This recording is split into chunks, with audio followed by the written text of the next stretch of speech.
What's interesting about this offseason to me is that Kyle Shanahan is finally taking criticism from people other than like me and you and, you know, a few vocal people locally.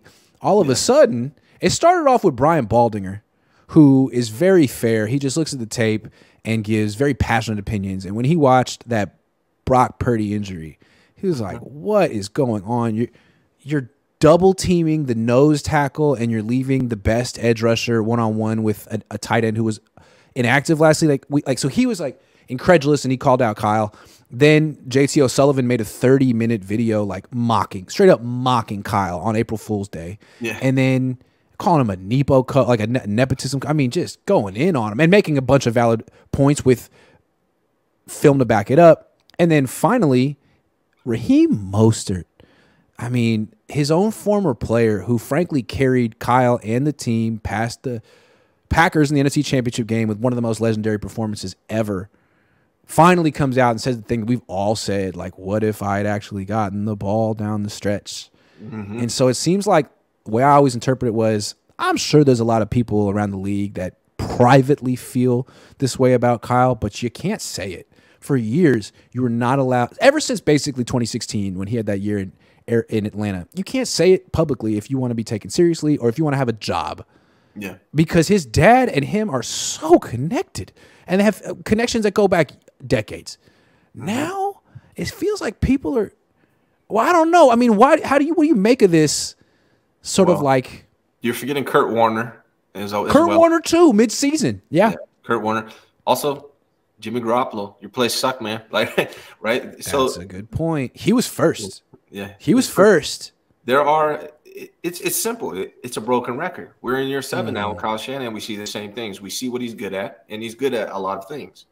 But we also see what he's bad at, and there's no adjustment. There's no change. Right. There's no improvement. And there's a lot of evidence now to point to it. Like, dude, it's like quarterback position, another injury, and it's not your fault.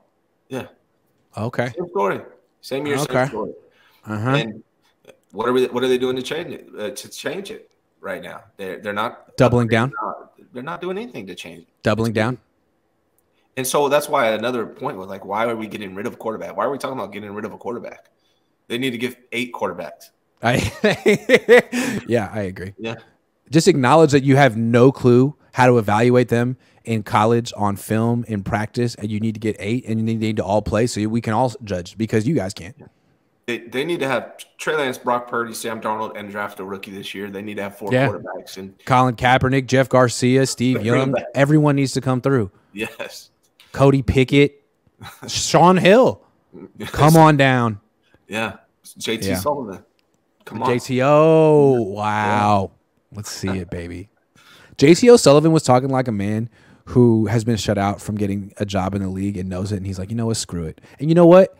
I relate to that so much. God love you, JT O'Sullivan. Yeah, he's making that YouTube money anyway. Good for him. Yeah, that's the American dream right there. I tweeted that I think he's not going to get a head coaching or any coaching job in the NFL, and he responded with a GIF of Kyle Shanahan making an angry face, which I thought was so freaking funny. I didn't see him respond. That's great. That's awesome. JTO, man. He seems like he seems like a guy who would be fun to have a beer with and talk football off the record. Like, hey, JT, what do you really think of Kyle, man? Why don't you get him on your show? That would be great. I don't know. He might not like me either. He might. Yeah, I don't know. He literally took a shot at me in his video. I saw that. I'm assuming that's what he meant. But, man, you should try it. I think that would be a great I'll give him a shot. Yeah. See what happens.